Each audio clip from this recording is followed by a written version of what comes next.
And we're live.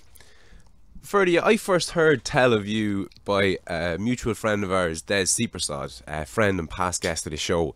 And he mentioned some story about this mad bastard he knew, basically, that was out cycling out in the sand. Where were you?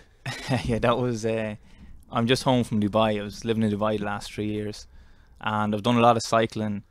I've done a lot of cycling this year, and there's a 50-kilometer loop, not in the city itself of Dubai, just a little bit out of Dubai. And anybody who's been to the UAE will know once you go out of Dubai, inland a bit, it's just all sand. It's just nothing. Like, literally just It's kinda desert just from horizon to horizon. More or less, yeah. And there is a cycling route out there because you can't really cycle in anywhere in the middle of the city because of just traffic, and the city's just all highways. Like, you know, even cycling in Dublin, you know yourself, would be difficult, but in Dubai it's virtually impossible. It's just highways everywhere. I don't even think you're allowed to cycle on it. Right. So everybody who does triathlons and cycling, most of them would cycle out at this place called Al Qudra. So Al Qudra is just a 50k loop through the desert, so it goes way off kind of into the desert and back into the starting point, which is just a car park essentially. And I'd been cycling there 4 or 5 times. I'd done 4 or 5 times at this stage. Sometimes I do one loop 50k, sometimes I do 2 loops, which would be 100k. But I went out one evening a bit later than I usually go, at about 4:30 or 5 maybe. And I started cycling and I got about halfway through, so I'm at the furthest point away from getting back to the car park. And because I'd gone a few hours later than normal, I realised that the sunlight's going.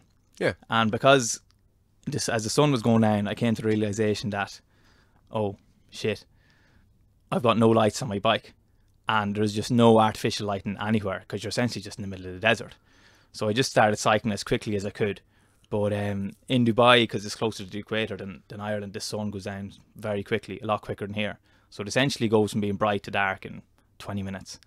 And then, yeah, it was probably about 15k from home when, yeah, I was just in complete darkness.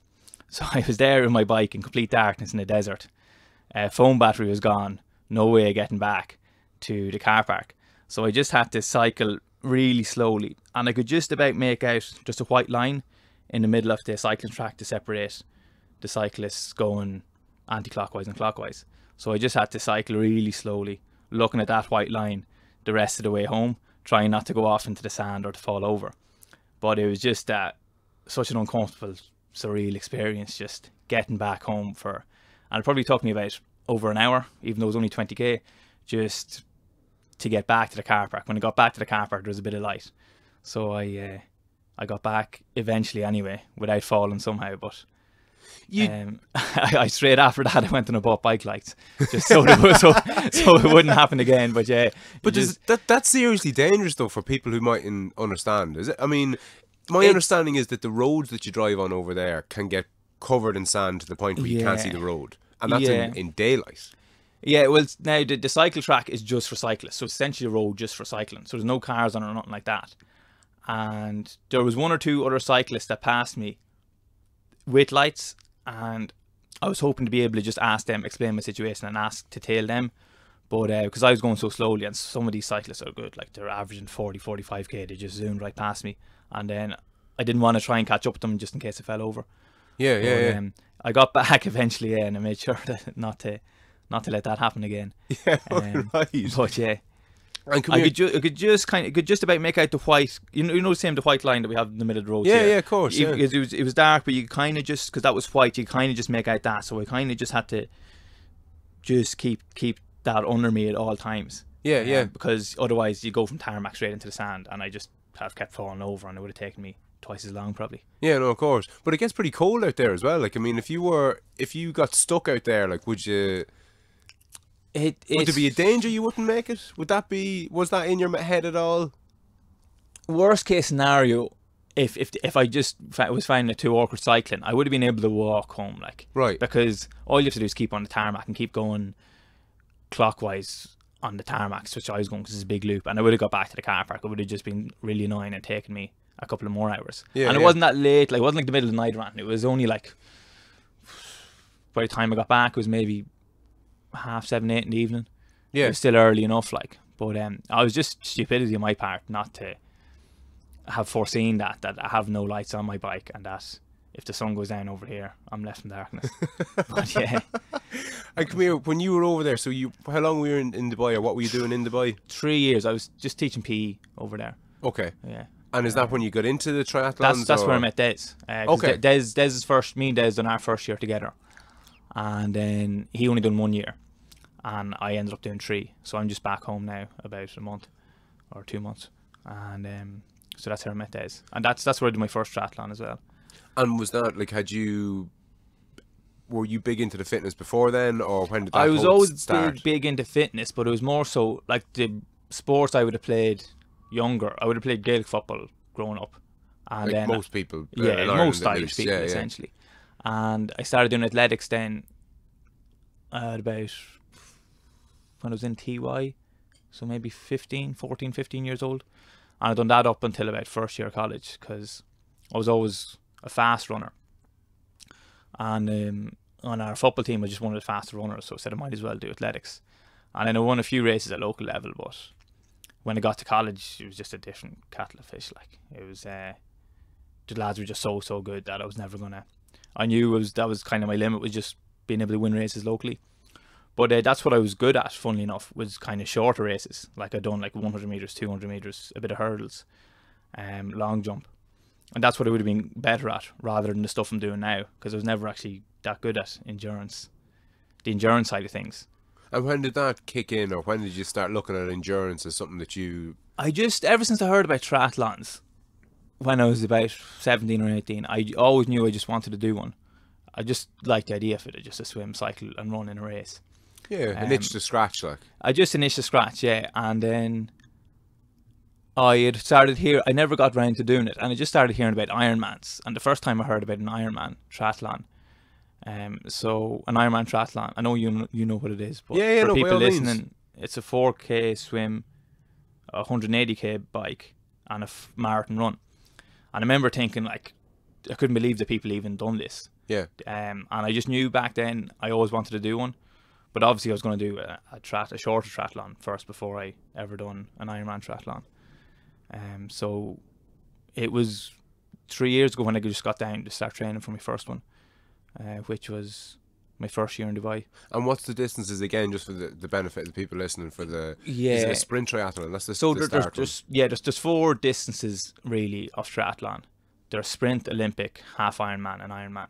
So sprint would be 750 meter swim, 20 kilometer cycle, 5 kilometer run. Olympic is double that, so 1500 meter swim, 20 or 40k bike, 10k run. Half Ironman is more or less double Olympic. It's 1.9k swim, 90k cycle, 20k run, and then the Ironman is 3.8k swim, 180k cycle, 84k or 42k run. Yeah, but you wouldn't be bothered with all those kind of short distances like that, would you? Well, that's all I've done, but not at the moment. At the moment, I'm trying to do something different. All right. Yeah, there's something different being the hardest one, but and here's the weird thing for me. I don't know which is harder to do. Like, you're doing what's called a double Ironman. Yeah. Now, when I first heard of the double Ironman, I obviously thought that was just insane, because the Ironman is insane. Yeah. But in my innocence, I thought it was back-to-back Ironman. So you did an Ironman, and then it was finished, you did another Ironman. But it's worse than that. Well, there's actually 2 formats of a double Ironman. You can do, there's a format where there's one a day for 2 days consecutively, and then all together. Most of them are all together, like I'm doing. So that's but again, you're doing it all together, so they say go and you do it till it's finished. But you don't do an Ironman and then another Ironman. It's double the distances. It's double this. So I'm doing it all. So I'm doing a swim all at once, the cycle all at once. So what are the distances there? So again? the distance for what I'm doing in August is a 7.6 kilometer swim, 360k bike, and 84k run. End to end, End to end. Someone cut off. Someone says go, and that's it. Everyone starts together, and then the cut off time from start to finish is 34 hours. 34 hours, which I'm going to be close to. That's you're looking to finish. I'm just looking to finish. Yeah, that's probably my biggest obstacle at the moment. Is definitely the cut off time, being under the cut off time of 34 hours. And will you get to finish it at least, and just have not get a medal, or what way does it work? Or Like if you're an hour or two short of the finish line. I think if you're within, if you're going to be half an hour late or something, I'm pretty sure they'll let you finish. Like they're definitely not going to not let you finish. But I don't think they can put you down as an official finisher on their records or website, and maybe you don't get the medal or something. But definitely they'll let you finish if you're anything under an hour late, say. Yeah, they'll let you finish, Okay, and that's in Lithuania, isn't it? That's in Lithuania at the end of August this year, yeah. And again, I was a friend of mine was giving me a dig out this morning, and I was saying that I had to go to do a podcast with yourself, and mentioned briefly what you were doing, and his knee-jerk answer, or his knee-jerk question, should I say, was, where are you doing it? Because in his mind, presumably you weren't doing it in Ireland because there wouldn't be enough mad bastards like you to organise a double Ironman. So that's basically why you have to go as far afield. Or do they ever be in Ireland, or what way does it work? Yeah, well, there's only actually. So when I first, I knew I wanted to do kind of ultra triathlons since I first heard of it again, which is I read about in a book a few years ago, and I started looking online. I decided to do it around September. I think it was August, September of last year, 2017. And I just started looking online for races. And there's only about, I found that there's only about 6 or 7 races held worldwide every year for a double Ironman, because so few people do them. Because it's just such a crazy race. So few people do them / can do them. Well, even attempt to do them either. Exactly, yeah. That's it. And like, was endurance in you? Like, you know, did you used to work 24-hour shifts when you were a teenager, or, you know, nothing like that? Anything? Is there anything at all? Nothing like that. When I done my first triathlon there 2.5 years ago in Dubai, the longest race I done would have been a 5k run probably, and I was always an okay runner in terms of middle distance, long distance, but my strength would always been in shorter distances, funny enough, in sprinting. But I just wanted to do, I knew I was never going to win a triathlon or anything like that, or do really well in it, but I just wanted to finish one. So I just started training for one. Then as soon as I got over to Dubai, and I had to actually kind of basically teach myself how to swim, because I could swim and I knew how to swim my whole life, but I was one of them swimmers. There's probably 3 categories of swimmers. Swimmers who can swim, who can like drop them out in the middle of the sea, they could swim a mile home to the shore. People who can swim like me, but who haven't really ever swam a lot and don't really kind of have a hang of the proper technique or breathing, and then people who just can't swim at all. So I was probably in the category of people I could swim, but I just couldn't swim for a long time.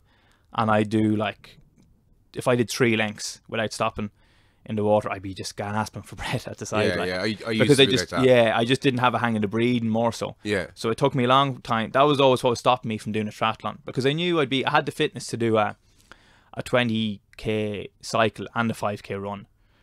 Not fast, but I knew I'd finish them. Yeah. Whereas a 750 meter swim, which is a distance for a sprint triathlon, I would just thinking if this was in a lake or in a sea, I'd drown, like, you know. Yeah. So I just had to. It took me a good couple of months to get a hang of the swimming, and then once I could do the swimming, I had the confidence then to just enter my first triathlon. So you learned to swim basically as part of the training for your first triathlon. Essentially, yeah. And that to me, what I love about that is that's a great heads up to people out there who might have it in their head that they'd love to do a triathlon but they can't swim. That was exactly me, and that stopped me for a couple of years. Swim, like. But I was just like, I was like, I want to do this. I just learned to fucking swim, yeah. And did you get lessons, or did you just? I didn't get lessons. I actually just kind of learned myself. I looked up a few YouTube videos, and I kind of knew what I was doing wrong. I used to swim a good bit with Des, actually, and Des would have been the type that could swim 12, 15 lengths in a row before he was fucked, and I could only get 2 or 3. So I kind of used to watch him sometimes, and he explained to me, even though he's not a coach, but he just knew that it's just once you get a hang of breathing in the water, then it's plain sailing from there, really. So I just practiced. But if I had got lessons, it would have taken me half the time probably to get good at the same time, you know. I know what you mean, yeah, of course. So where are you now if it's in Lithuania? When does your training start? I started training for this just right after I entered it, which is back in September. So around end of September, early October, I started training for it. So specifically for, you need a year's training for it? Well, I needed a full year anyway, because I don't have much of an endurance base. Other people who've done, there's a few people who've done ultra triathlons continuously for the past 5-6 years, they have such a base of fitness where they can kind of just fine tune themselves for 7 or 8 weeks and turn up on race day and blast one out. Yeah, their base level but is at such a... Since I have no real endurance base, I done an Ironman triathlon in 2016 in England, and I didn't do much in 2017 then. So I was, any bit of fitness I had, I kind of lost a lot of it. So when I was starting in September, I was starting from not having much of an endurance base. So I knew I was just going to have to spend a long time building up the base. Almost spend like 6 months building up the base, a base of fitness, and then start early training then for that. So early training to get fit for training, essentially, is kind of what I had to do. Yeah, I'd well believe it, Yeah.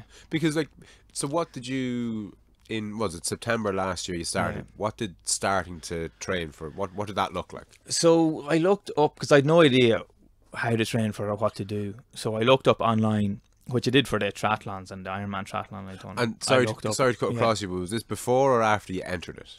Did you start looking up how you were actually going to do it? It was actually after I entered it. Yes, I love that shit. I fucking love that Actually, there's a funny story about entering it as well. The race, I emailed it when I found out about the race in Lithuania. I emailed the race director because there was no way. There was a website there, but half of it was in Lithuanian, and when you translate it to English, you can't really follow it. Yeah. But so I emailed the race director saying I was thinking of entering the race or whatever. Could you give me more info? What's the story with it? And he's a Lithuanian guy himself who finished it the last 2 years in a row. He's finished it and done quite well in it. And he, in a very slick marketing tactic, I went on the following day to the website to find out that he had entered me into the race. He'd put my name down on the starting list, and it just entered me into the race anyway. So that was kind of a slick motivating tactic on his behalf, probably. What a legend. He just went ahead and entered me after me, just looking for information on it. Yeah. So then he was very easy about the payment. I didn't have to pay. I didn't end up paying until January or February. And how much is it? It's a lot cheaper than like the likes of an Ironman. An Ironman triathlon's around €500. Okay. And this was only 150. It's not the Ironman brand then, is it? It's not the Ironman brand. Right, and that's the and it's the actually you're not allowed to officially call it a double Ironman because it's not the Ironman brand. I think it's just called a double ultra. Okay. But everyone just says double Ironman, you know. Yeah. So yeah, he kind of entered me then anyway, and I just started looking up training plans for it, and there was no information online, which I thought was strange because you look for a training plan for a marathon, training plan for a 5k, for a 100-meter sprint, you'll get tons and tons of information on Google. But there was nothing, there was no training plans at all for a double Ironman. So, and that's, I kind of found it afterwards, that's because so few people do them. And so few people do them. Like it's I said there's only 6 races a year, and worldwide in a year, and you're only getting about 20-30 participants in each of those races. Yeah. In Lithuania so far, it's only 30 participants. Out of a pool of 7 billion people. Exactly. And last year there was only 17, I think. So yeah, you're looking at very small numbers. So that's why, since so few people do them, so few people even know about them. Yeah. Even like triathletes, a guy I was friends with over in Dubai is a triathlon coach, and he's really good at triathlons. He like regularly podiums, finishes in the top 3, and I think he represented South Africa at swimming when he was younger. And when I told him about the double Ironman I was doing, he was just gobsmacked. He didn't even know those races existed. And he's a triathlon coach. Yeah, so like that's not many people know about these type of races. So there was just no information online. So I had to find people who had done them already, and I asked for their advice on training, which was a big help. And everybody I reached out to were extremely helpful. Again, because there's not really a competitive factor with these races. It's more everybody's kind of in it together, because most people are hoping just to finish. So everybody's kind of helping each other out. So I've been talking to 3 or 4 people who've given me different advice on training. And they were just saying, the first lad was an English lad who's done a good few of them. And I was emailing him, and he just said to try and get between 15 and 18 hours a week for the first few months, just to build up a base. And I was getting around 12, 13, 14. So 15 or 18 hours of training a week. Yeah. Just to get you started. Exactly, Just, you yeah. know, build up a little bit of a base, you Yeah. know. It's taken me. I was doing maybe 12 for the first couple of months, and then I was probably going a little bit at too much of a high intensity, maybe. But then he then sent me on another email for an American guy who'd done loads of them and was being like, this guy will help you out more. So I emailed him, and his name is Wayne Kurtz. He's kind of famous in the ultra triathlon world because he's done everything from Ironman distance up to a double Ironman, triple Ironman, even a deck Ironman, which is 10 in a row. And That's 10 days though, isn't it? yeah, 10 days. And I think the amount of Ironmans, I think this lad has done 100 Ironmans that have been just ultra triathlons, if that makes sense, in terms of that, like all the accumulative Ironmans that he's done a part of. Ultra triathlons have counted 100. So if he does a deck, I count that as 10. If he does a double, count it as 2. Yes, that's 12. yes. A triple, another 3 is 15. Yeah, I think he's done 100, which is just incredible. Like, so I emailed him, and he has a book with a 20-week training plan on it, and he sent me the PDF of the book. So that was from 20 weeks from the start date. My plan was to just start following his plan. But his plan is fairly intense. Like, he's got between 21 and 25 hours of training every week. And sorry, this is for an Ironman or a double? A double Ironman. So, okay, so specifically for a double. That's okay. the only training plan, to my knowledge, that's out there for a double. Right. So what I found out about this before the 20 weeks, so I just kept teetering away until I got to 20 weeks, which is about 6 weeks ago, before the race, and I started following the plan then. But even with that, I'm struggling to get the volume in that's in the plan. And that's the minute. Just the time commitment, because like you're saying, you know, that's it. If it's 20 hours of training, like that's probably like 20 hours of training is probably 25 hours out of your life, because like the 20 hours training is you're on the bike with all your gear and everything else, and then you know you hit start on the timer. But presumably, and that's not including stretching or core work and stuff like that. But as well. Like, of course. On top of that, again, like, so 20 hours is probably 25 hours out of your life. Yeah, at least, and then just driving over and back between the pool and stuff. Yeah. Well, yeah, getting to where you're you're talking 20 hours of training probably is at least 25 hours out of your life. And the swim then? Don't tell me that's in a pool. Is it in a pool? It's not. Most of them are for any ultra triathlon that's longer than Ironman. Most of the swims are actually in a pool. But this one is in a lake. I think it's 8 laps of a lake. Right. And have you done much open water swimming, or? I've done a bit in Dubai, but this year I haven't done much. Because the water is, especially in Ireland, like the water is just cold. Most people who do swimming in lakes would have, along with a wetsuit, they'd have the wetsuit gloves and the wetsuit feet and the whole balaclava yoke. Yeah. And I think it's only recently the experts said it's safe to go out in the lake with just a wetsuit. Right. You don't have to have the gloves for it or the feet. Presumably that's in relation to the, you know, swimming kilometres and kilometres, because like you go swimming in a lake in your shorts. Yeah. You know, maybe, obviously not for hours. Yeah, see, if you're going to be out for an hour or so, it's just a danger, just getting really cold. And, of course, yeah.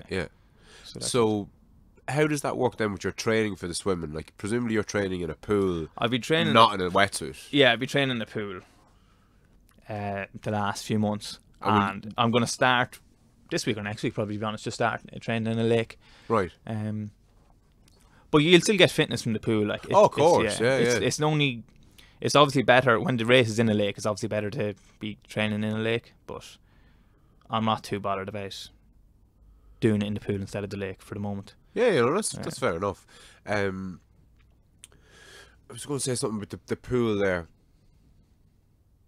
No, it's gone. So, in relation to the diet, then, is there a diet plan that accompanies the training plan, or?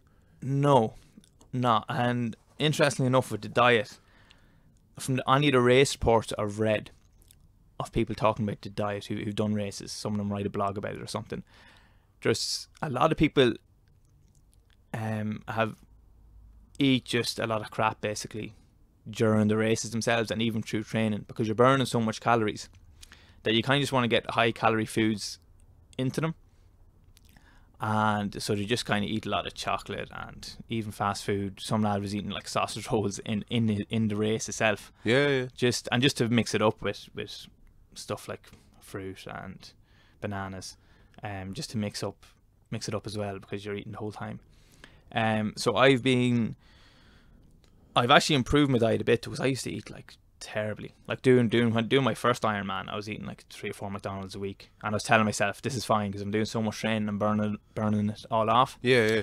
But because I've been struggling so much this year, I've just had to really try and focus on my sleep, and I just started focusing on eating better as well. So I'm trying to eat as best I can. Like I'll just have porridge every morning, and then I'll have a dinner that I get at home, which is, you know, any normal Irish dinner. You're getting your chicken, you get your veg, your potato, which is essentially a good meal compared to most other things. And then I'll try and just eat as healthy as I can. Like try and eat tuna and eggs and just loads of greens throughout the day. But often then at night time, like at 9 to 10 at night, I just still be starving. And you just have a craving. You just want something that's high in calories, like just whether it's biscuits or chocolate. So I'm still eating a lot of all the crap as well. But you're just kind of burning it off because you just need so much calories. And how many calories you burn? Like if you're doing 20 odd hours a week training? At least 5,000 a day. I'm eating at least 5,000 calories a day at the moment. So double what your average man, double what I'd be eating last year or whatever. Just constantly hungry, like. In Dubai there, before I came home, like I remember a few different nights after doing a long cycle, I would have eaten so much food. I don't count calories or anything like that, but I would have had like just maybe 2 dinners throughout the day, and then after a 4 or 5 hour cycle, I come home and I'd be in bed, and at about 11 o'clock at night I'd just be starving, and I just have to order McDonald's, get it to the house, and I just polish it off and then just go to sleep. And are you getting any help? Because between, like, you're up on what, 20 hours of training a week now? Yeah. Does that increase? Can it? Like, there's obviously an upper limit to how many hours a week training you can do, no matter what. Like, if you were training for a run to the moon and back, you can't train 200 hours a week. Do you know what kind of way? So exactly. Well, that's what happened to me, was because as soon as I started that 20-week plan, the first week was 21 hours, and I only got, I think, 17 or 18 hours in, and then even the next week I was supposed to do 22 hours, and I was nearly more tired again. I got less, 15 or 16 hours in. So I tried to jump into it too quickly. So I'm just kind of still at the moment. I'm 6 weeks into the plan. I don't think I haven't done 1 week yet where I've done everything that's on the plan. So I'm still kind of just building up to even getting the amount that's in on the plan. And did you say it was a 20-week plan? It's a 20-week plan, yeah. And you're still... I think I'm in week 6 at the moment, so... But how many weeks out are you up until... I've 14 weeks left till... 14 weeks left? 14 weeks left until the race itself. Race, yeah. Okay, right. Okay. How many hours sleep are you trying to get in? Or do you get in? I used to only get around 6.5 hours of sleep, and I've started getting 8 the last few months. Probably just with all the training, I just need that extra hour. So I'm getting around 7.5, 8 hours. Okay. Of sleep. Because it's only recently I've been interested in sleep. There was a guy, his name escapes me now. He was on Rogan only recently. Walker, I think, is his surname. That's well worth a listen. Yeah. He's I'm not sure exactly what his PhD is in, but all his research has been on sleep and the importance of it. And one thing that kind of came out in the wash for me, at least, is while I was listening to it, and even just thinking back about it, Rogan's done like 1,500 podcasts or whatever it is, and I've probably listened to thousands of podcasts at this stage in relation to all sorts of different things. But he was the first person I ever heard speaking about sleep, what we spend a third of our life doing. Do you know that kind of way? It was a weird one, so I'd highly recommend you listen to that. I must do, yeah. Just in relation to how the evolutionary reasons behind why we have it, why we need so much of it, how you can't cheat it, how you can't, have 4 hours one night and 12 hours the next and make up for it. It's well worth a look. But the reason I was asking about, the amount of hours training and your diet and the amount of sleep that you're getting is there's only so many hours in the day. Are you getting help? Do you know that kind of way? Like, is there anyone helping you with, like, preparing meals or doing anything for you? Because, like, you have to work as well, or are you at this full time, or what?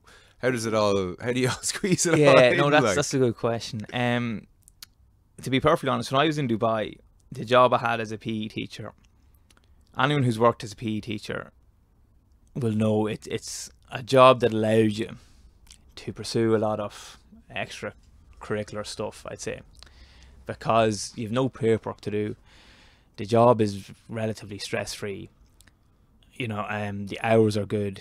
It was 8 to 4 I was working, and completely stress free. Like, because you're not with other subjects. If you're teaching them, you're worrying about getting students good marks for exams and all. When it's just PE, you're grand. Like, or your only worry is someone getting hurt.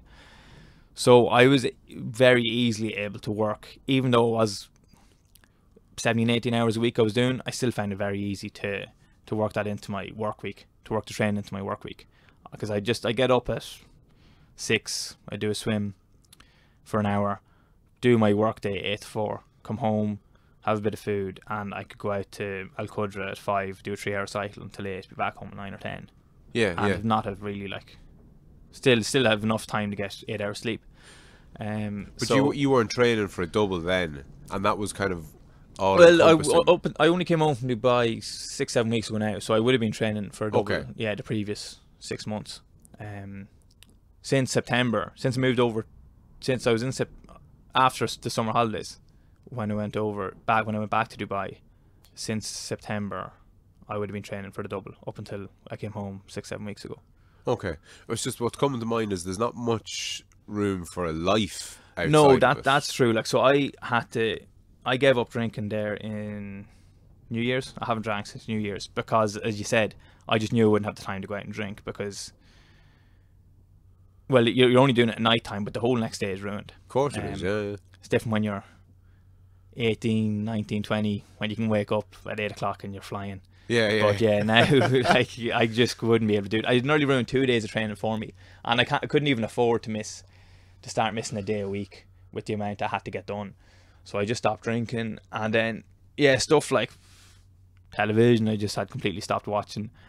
I deleted the Facebook app off my phone to try and just limit procrastination of any sort, to just fit it all in.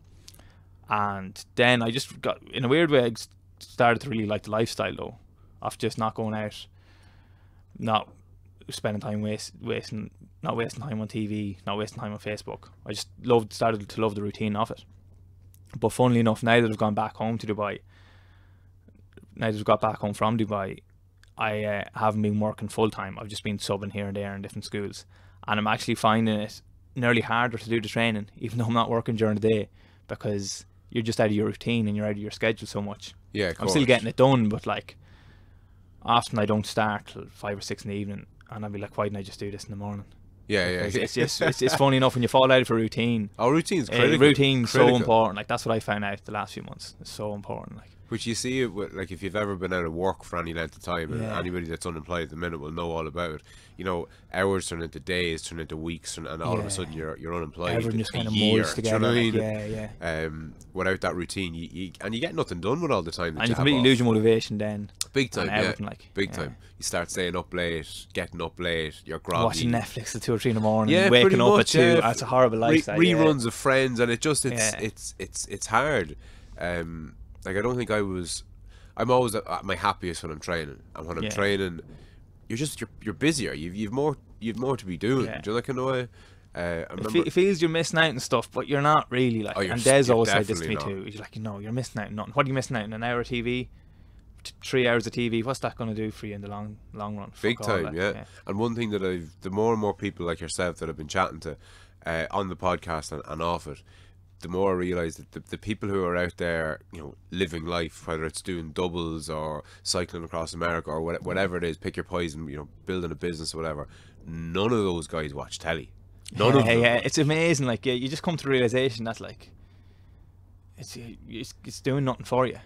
But it's worse than that though. It has a negative effect on you, because if nothing else, if you're sitting down and watching 2 or 3 hours of telly in the evening, which is kind of standard for most people. You know, you do a 9 to 5 job. By the time you get home, feed the kids, you know, or whatever, the kids are in bed at 7 or 8 o'clock.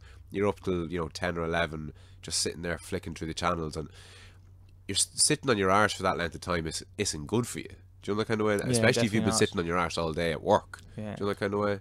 But I've fallen back into that hole a little bit since I came home from Dubai. So yeah, I'm just trying to get out of that again. And on that, like falling into a hole, how do you keep yourself motivated? Have you training partners? Have you people you go off with? Because the bikes in particular must be, time-wise, are they the most time-consuming of the training? Oh, absolutely, yeah. Yeah, like in a 20-hour training week that I do, 13, 14 hours could be on the bike. Right. Yeah. Okay, and is that, do you do like kind of hill repeats and that on the bike, or is it all long I distance, don't or what way does it actually. work? It's worked on time. So when the training plan doesn't mention distance, it's just like do 6 hours today. And my 6 hours would be less than most other ultra triathletes 6 hours, I'd say, because the bike would be my weakness at the moment, my biggest weakness. So I would just do, I live in Cavan, so I just go to Enniskillen and back, maybe. That's about 100k. And it's maybe one day I did that twice, that's 200k. And that'd be about 7 or 8 hours for me, 200k. 8 hours probably. And that's kind of all flat, because the race director recently sent me a video off the race course in Lithuania, off the bike route, and it's completely flat. Right. Which is great, just because it makes it easier. But it's also, it's only a 4k loop, so you have to do it 90 times. Jesus. Yeah. Which, it sounds ridiculous. It is ridiculous. Yeah. It just doesn't sound it. And it's more head wrecking in a lot of ways, but it makes a lot of sense, and I'm really happier with it, because it's you're constantly going past like the main area of the race. What would you say? Just like where the race directors are, where the nurses are, the doctor is, where your crew is. Yeah, So you constantly have access to food. Every 4 kilometers you have access to food, to water, to like the massage tent and everything. So you're kind of constantly being monitored and looked after. Whereas if it was one big loop, you'd be, if you're fucking in the middle of nowhere, you've got no help.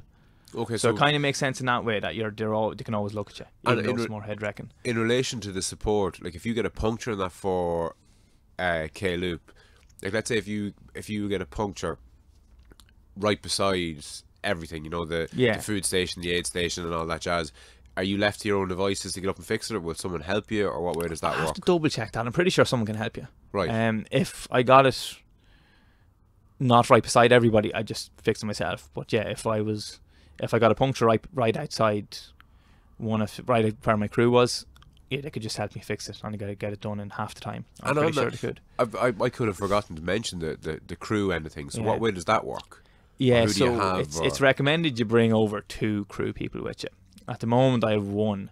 He's a childhood friend of mine, and John Maguire is his name, and he's a triathlete himself. He's doing Ironman Bolton with me this year as well in a few weeks. And so he's coming over with me because he'd have a big interest in triathlons and ultra triathlons as well as I would. And so I have him over with me. And I was hoping to get my brother because he's a physio, but he just couldn't get the time off work. So I have 1 at the moment, but my parents recently said they're thinking of going over, just like as spectators. But if they're to come over as spectators, they'd end up kind of helping you out a lot as well, and kind of just being your crew as well. Yeah. So I'd have them then as well. So that'd be 3. Actually, my younger brother then as well. So that'd be 4 people to have. And you're was it an older and a younger brother? Yeah. Do they compete? Are they into fitness at all? Or are your parents, you know, gold medalist Olympians, or nothing like that? We would be a sporty family. Like my younger brother does a lot of high jump in athletics. Okay. And then my older brother will be big into his fitness. Like he'd be as fit as I would probably. Right. And then my parents would have played sport. Like my dad would have played for Cavan and stuff. But nobody. I'm the only one who's done something crazy like this, right? Or even close to it. Like, yeah. You mentioned that you have an Ironman coming up. A friend of mine, Dave Webster, friend and past guest of the show, he did a half Ironman there a year or 2 ago, and I went up to him. I went up just to support him, like whatever, and he was telling me that when he finished, he delighted with himself, obviously. Great achievement, got his medal and the whole lot, and he was just packing up. He was going off to collect his bike and the other few bits and pieces, and he got chatting to some lad, and that some lad, whoever he was cycling home, because the half Ironman to him was just, you know, a training day's training. In the same way that you're going off and doing an Ironman, like doing an Ironman to most people is be all and end all. Yeah. Well, not even. It's above and beyond anything Yeah. that they could ever hope to achieve.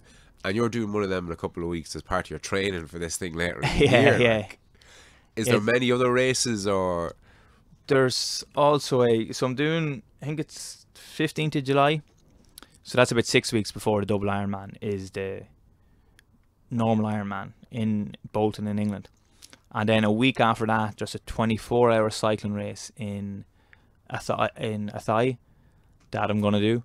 So that'll be a good marker of kind of where I'm at, because I'll be doing that a week after the Ironman. Because 2 years ago when I done the Ironman, I wasn't fit to walk for a week afterwards. I was really fucked afterwards.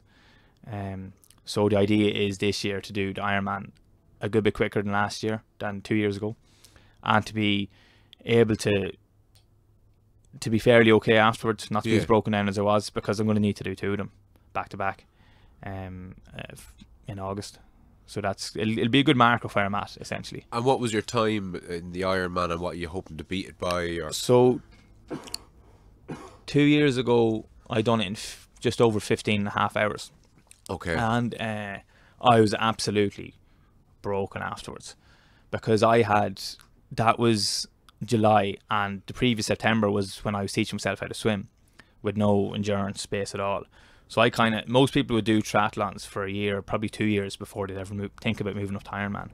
But I just kind of completely jumped into the deep end. Yeah, just because same with the double, just because I wanted to do, the Ironman was nearly the goal rather than the triathlon in some ways. Yeah. And once I kind of got the hang of swimming, I was like, oh, hold on a minute. Once I could kind of confident I could swim 4 kilometers, I was like, sure, I know I can do the swim now, and I always knew I could do the cycle and the run. It'd be just a matter of finishing them. So I just signed up for both, and then way before I should have probably. And training went, I never got injured, and training went as well as I could have. And I done the race, and I was just broken afterwards. It was like, the longest thing I'd ever done before that was a Olympic distance triathlon. So this is the 4 times the distance. That was 4 times the distance of anything I'd done before. And it was like the first marathon I'd done.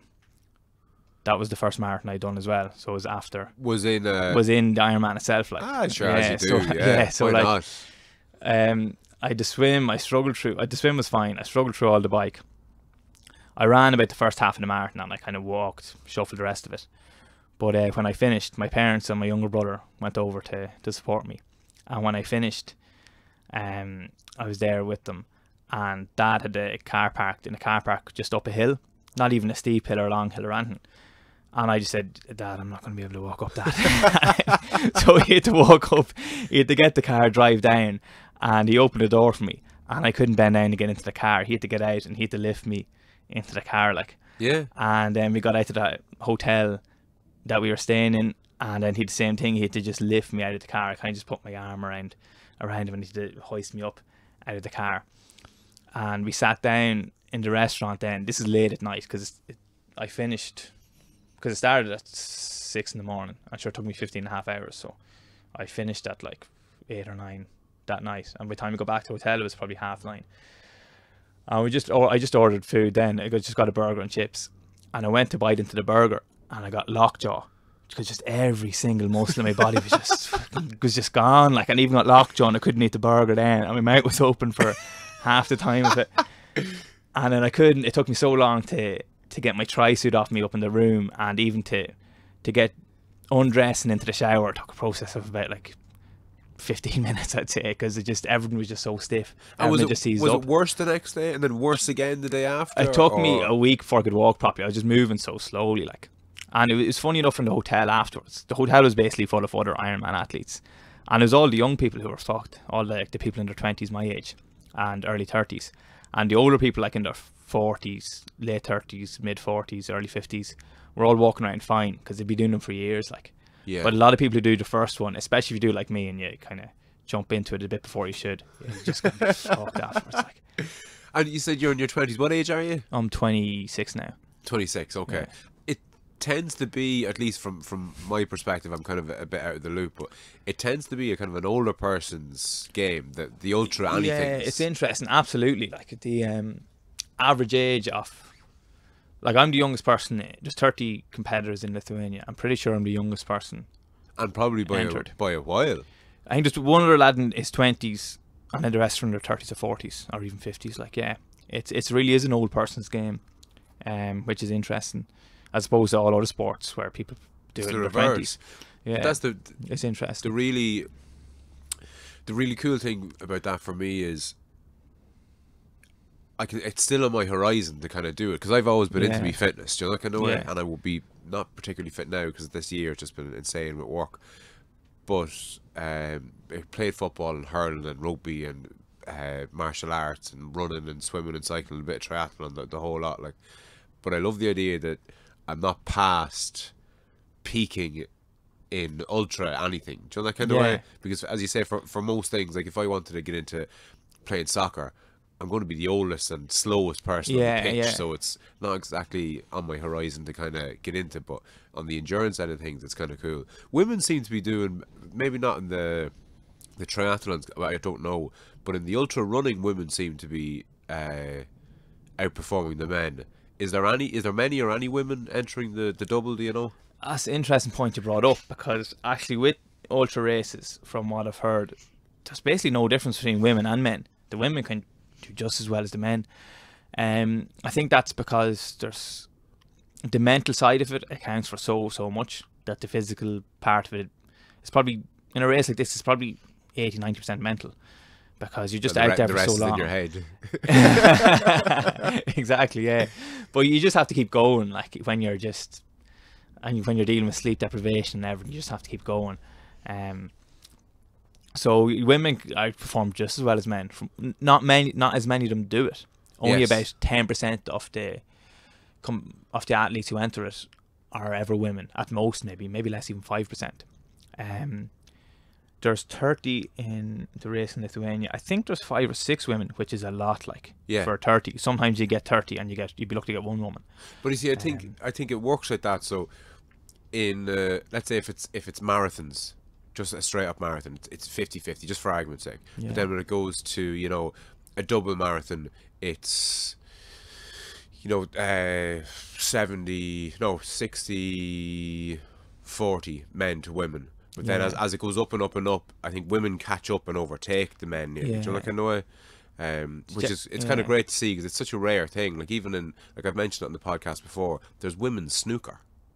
And you kind of wonder. I never even knew that was a thing. But there you go. And then obviously it is. But yeah, I would. But and whatever about tennis, because tennis is, it's a. You couldn't have a mix thing there, because you're against each other when you're racing. In what you're doing, you're not really racing. It's against yourself, isn't it? Like you're racing against yourself. It's interesting as well. Like if you look at, because I did sports science in Elton College, this came up in one of the modules. If you're looking at the Olympics, or just say running races, from everything from the shortest, so like 100 meters, all the way up to ultramarathons, 100-mile ultramarathons, the biggest difference, the biggest gap is in the 100 meters and 200 meters, and the gap starts getting smaller and smaller the longer you go up to marathon, when Paula Radcliffe's time is not far behind the top men's times at all. I don't think her world record time. And then when you move into the ultra marathons again, just very basic. This often you get women who win the races, including the men. So that's interesting. That just the shorter you go, it's the bigger the difference between men and women, and then the longer you go, the gap just keeps closing and closing. Almost non-existent then when you get into the really, really long distances. Are you familiar with Courtney Dauwalter? Yes, I heard her podcast with Joe Rogan. Yes, that's how I know her. Yeah, that crazy was bitch. Yeah, she won by a day or something. Yeah, it was 20 hours, I think. Yeah, 20 hours she won by. The Moab was a 300 and something miles. 300-mile race. And second place was 20 hours behind him. Yeah.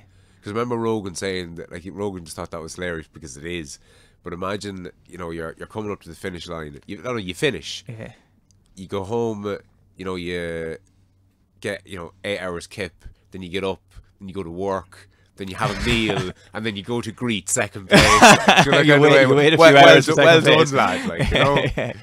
But it's funny, because he asked her as well, how close she monitored her diet.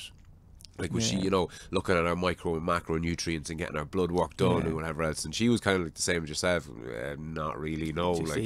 Just getting it into you, There's a documentary on Netflix. I can't think the name of it, but it's about a female ultra runner, and the point that she made in relation to nutrition was she would eat relatively clean because she's an endurance athlete, obviously enough. But she was saying that she would often have, I know, fish and chips and a can of Coke at one of the stages throughout the race because she's eating what she wants to eat and her body knows kind of what it wants. Yeah. And I'd have the same thing to say to her as Rogan had to say to your one Courtney to Walter.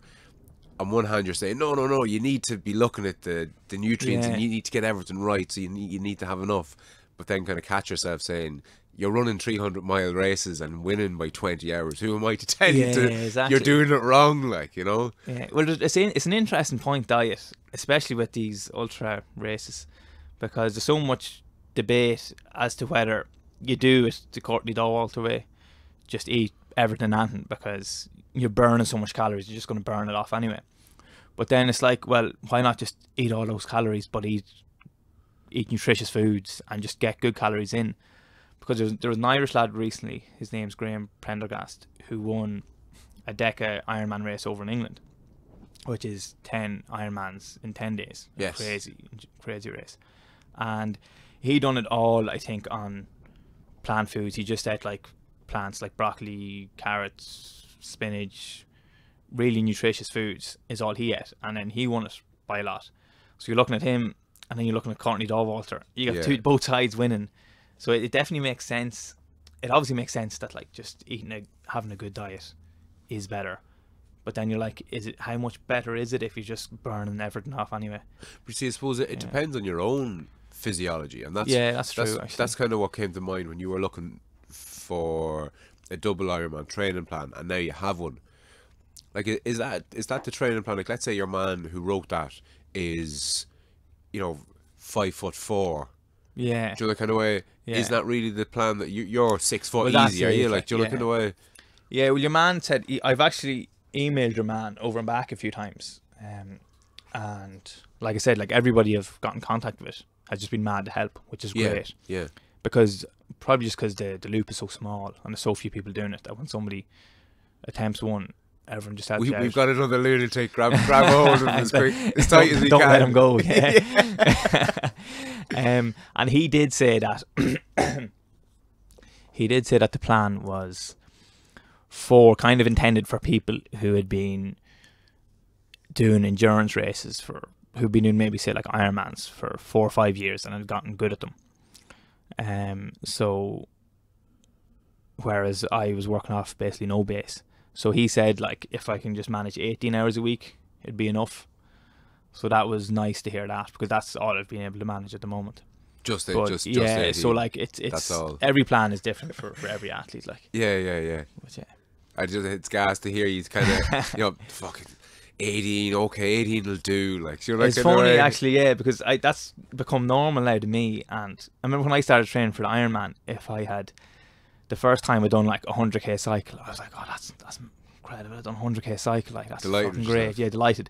And now I do 100k. I come home and I'm like, oh fuck's sake, I was supposed to do 150k today, and I only got 100 done. I need to start doing more. And you feel like you've done nothing. Yeah. After doing 100k, like.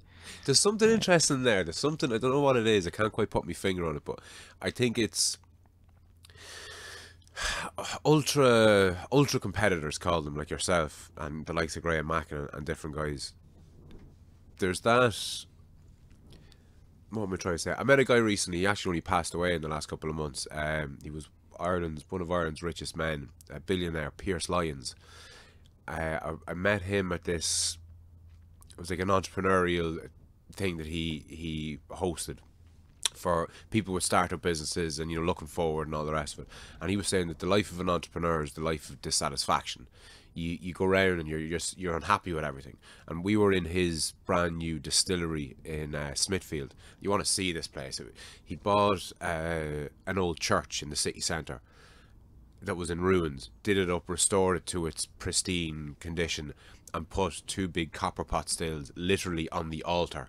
So when you walk in, you've got this huge big brass or copper pot stills on the altar with the stained glass windows and all the exposed timber in the rafters. And it's unbelievable. And he was saying that he is, 1,000 people a day coming in, as it's tourism as well as a distillery. But he's unhappy with the 1,000 people. He wants 1,500, and when he gets to 1,500, he'll want 2,000, and and so on and so forth. It's a vicious cycle, isn't it? And there's something about that with endurance people, like they do a 5k run, but there's 10k runs, and then hop, skip, and jump a wet week, and you're looking at double fucking Ironmans over in Lithuania. And, do you know what I mean? There's something really cool about that kind of. And is it a self-flagellatory thing? Like, is there an element of hating yourself involved in it? Do you know that nothing's kind of good enough? Like, what's after the double, do you think? Because you're not going to, hang up your boots and your bike and your wetsuit when that's finished. No, definitely not. But have you something in mind? Yeah, well, basically, how I got into all this, to give you the long story of it, because a lot of people, since I started telling people, I started training for it in October, but I didn't start telling people till about February that I was doing it. People kind of copped on that they're doing a lot of training, and they're asking me, like, this is like a little bit more than you're doing for the Ironman, is it not? And I was like, oh, I'm just doing a bit more training. But I eventually started telling people then in about February, because I didn't want to say it and not be able to do the training and then not do it, not enter it or something. Yeah. I wanted to be sure I was going to do it before I started telling people. So when I started telling people about it, people kept asking me why, which is a fair question as well. So I kind of had to, I didn't even have an answer for it, so I kind of had to really think myself, what has gotten me into doing this? Philosophically, like, kind of go deep philosophical on that, yeah, to try and find out, so why is it what got me to do it in the first place. And it just comes back to when I first heard about these events. There's a guy called Jerry Duffy. Have you ever heard of him? Can't say I have. He's from Mullingar. He's a motivational speaker, yeah. Yeah, I'm connected with him on LinkedIn, I think. Oh, yeah. He's a motivational speaker, and he has brought a few books out. And my mum bought me a book before called Who Dares Runs. And it was about him and some other lad who ran 32 marathons in 32 consecutive days around Ireland. And he was just talking about his own life story and what got him into it. And in it, he'd included a double Ironman. And I just remember thinking, like, because I was just being interested in triathlons a few months then, and that was the first day I ever heard of a double Ironman. And I remember just thinking, that's the most incredible thing ever, that somebody can do this. I would have thought it would have been physiologically impossible before I knew people had completed it. And he was just talking about that race. And then a year later, he brought in another book called TikTok 10 about him doing a Deca Ironman. So he did 10 consecutive Ironmans in 10 days. He won it by 19 hours, similar to your one again. And I was just so, and the other people he had in his book, about the other people who finished it as well, he gave kind of insights to them as well. And I just remember just having so much respect for people who had finished these races and just being so impressed by it and so inspired by it. And this was maybe 6-7 years ago. And then over time, I always thought maybe subconsciously that I'd like to do one someday. And then eventually last summer I just got down and said, listen, I'll just sign up for one and do it. Even though it's probably probably should do a few more years of training for it, I'll just go down and do it. Just because I want to be like those people I have so much respect for finishing them. I just want to become up to their level myself, bring myself up to their level. So yeah, after the double, like, I want to do, if I finish the double, I'll go on, I hope to do a triple the next year. And then, yeah. And then so I'd love to, I kind of have in my head that I just want to do all this crazy shit. And like, where does it end? Because I mean, Jesus, at 20, what you say you are, 6? 26, yeah. Like, you haven't even hit never mind your prime, you haven't really gotten started, and you're doing, a fucking double Ironman in a wet week. Yeah, that's what has me excited about it. I'm one of the youngest who started it, because most people who kind of do them are in their 30s and 40s, and they talk about how much it's improved their life just through facing that adversity, I suppose, through training and through the races themselves. Yeah, voluntary adversity. Yeah, exactly. That, like, to just have become more successful at life and at business. So that's why I'm like, right, if I get started this early and I get 10 good years and I'm in my mid-30s and I've achieved loads of this shit, like, the only way is up from there, I suppose. Fucking right it is. Yeah. And like, just even to phrase it like that, like in 10 years time you'll be in your mid-30s, like that's Yeah. class. Like to me, I'm 34, like I wish, I don't know, not to, I don't like regret, but I would have wasted a lot of my 20s drinking ahead of myself and just, you know, just not really going after life the way I have done in more recent years and the way you obviously are now, like. And I think it's a wake-up call for a lot of people that might be listening. A couple of things. One, to not be wasting your life watching fucking telly or whatever it is. And I suppose an important thing is you don't have to be doing double Ironman over in Lithuania. No, not at like all. just No. Once you're challenging yourself. Yeah, exactly. Like, I mean, Des were talking about this as well. Like, he brought up the thing that I'll be doing an Ironman to train for it. To train for my double Ironman, and that, like, how demeaning would that be to talk to somebody afterwards who's finished an Ironman to find out that I was training for it. Yes. But me and Des both saying, like, that doesn't matter at the end of the day. Like, more fair play to the person who's trained for it and who finishes it in 16 hours 59 minutes, just under the cutoff, than the guy who wins it. Or even just, like,